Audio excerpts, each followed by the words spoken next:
গোপালের স্ত্রী অনেক শখ করে গোপালের জন্য তিলের নাড়ু বানিয়েছে। সেই নাড়ু খেতে খেতে গোপাল খুব প্রশংসা করতে লাগলো স্ত্রীর। এত সুন্দর নাড়ু এর আগে সে একমাত্র ছোটবেলায় তার মায়ের হাতেই খেয়েছে। এ কথা বলতে বলতে গোপাল মন ভরে তিলের নাড়ু খেতে লাগলো। এই বলতে বলতেই হঠাৎ করে গোপালের মা এসে হাজির হলো।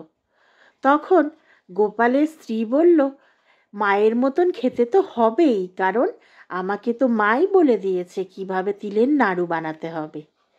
তখন গোপালের মা বলল, আরে না না, ও তো আমি একটু মুখে বলে দিয়েছি, যা বানাবার বৌমাই বানিয়েছে। যাই হোক, ভালো লেগেছে তো বাবা তোর? গোপাল বলল, হ্যাঁ মা, খুবই ভালো হয়েছে। গোপালের মা তখন গোপালকে বলল, বাবা একটা কথা বলার ছিল। আমার গুরুদেব পত্র দ্বারা জানিয়েছেন তিনি এই কাছেই এক শিষ্যর বাড়িতে রয়েছেন, তাই তিনি আমার বাড়িতে কদিন আতিথেয়তা গ্রহণ করতে চান। গোপাল বলল, গুরুদেব যখন ইচ্ছা প্রকাশ করেছেন তখন তো আর সেটা না করা যায় না, তুমি আসতে বলে দাও মা। এই বলে গোপাল হাত ধুয়ে নিজের কাজে চলে গেল। নির্দিষ্ট সময় কয়েকদিন পরে গুরুদেব এসে হাজির হলেন। সকলে বাড়ির গুরুদেবের চরণ স্পর্শ করল এবং সকলে তার আশীর্বাদ নিল। এবার গুরুদেব হাত মুখ ধুয়ে একটু বিশ্রাম করবেন। তখন গোপালের স্ত্রী বলল, গুরুদেব, আমি আপনার জন্য সামান্য কিছু আহারাদির আয়োজন করেছি। এই বলে সে খাবার আনার জন্যে রান্নাঘরের দিকে যেই যেতে গেল, তখন গুরুদেব তাকে ডেকে বললেন, মা, আমি তো সব খাবার খাই না, আমি যেসব খাবারের নাম বলে দিচ্ছি আমি শুধু সেই সব খাবারই গ্রহণ করি। এই বলে গুরুদেব বেশ লম্বা চওড়া একটা ফর্দ বলে দিলেন, যাতে সমস্ত খাবারই যা ছিল সবই দামি দামি খাবার। এই শুনে তো গোপালের মাথায় হাত। সেদিনের মতন গোপাল যা ছিল তাই দিয়ে কোনো মতে ব্যবস্থা করলো।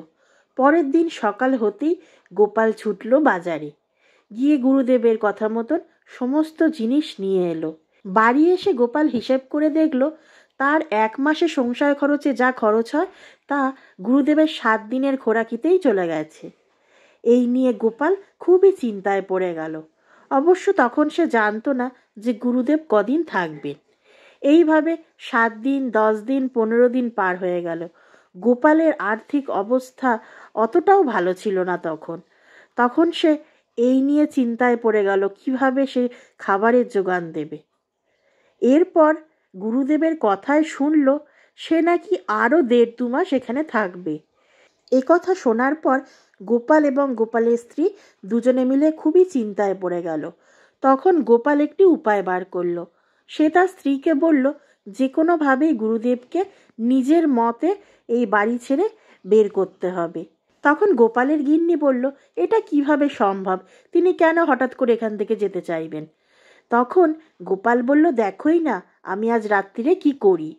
এই বলে গোপাল মধ্যরাত্রে তার স্ত্রীর একখানা শাড়ি মেয়েদের মতন করে পরে নিল, মুখটা পুরো ঘোমটা দিয়ে ঢেকে নিল এবং গিয়ে গুরুদেবের পা টিপতে আরম্ভ করল।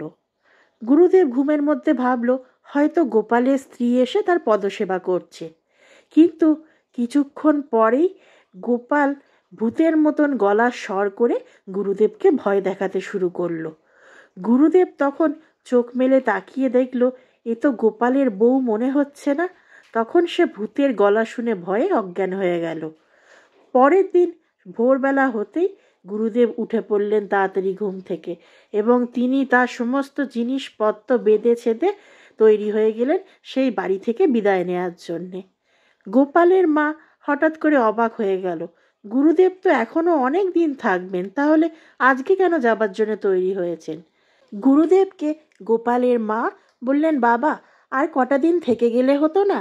গুরুদেব কাউকে জানতে দিলেন না যে আগের দিন রাত্রে সে ভূতের ভয় পেয়েছে, আর এই ভূতের ভয়েই সে এখান থেকে পাত্তারি গুটিয়ে বিদায় হচ্ছে।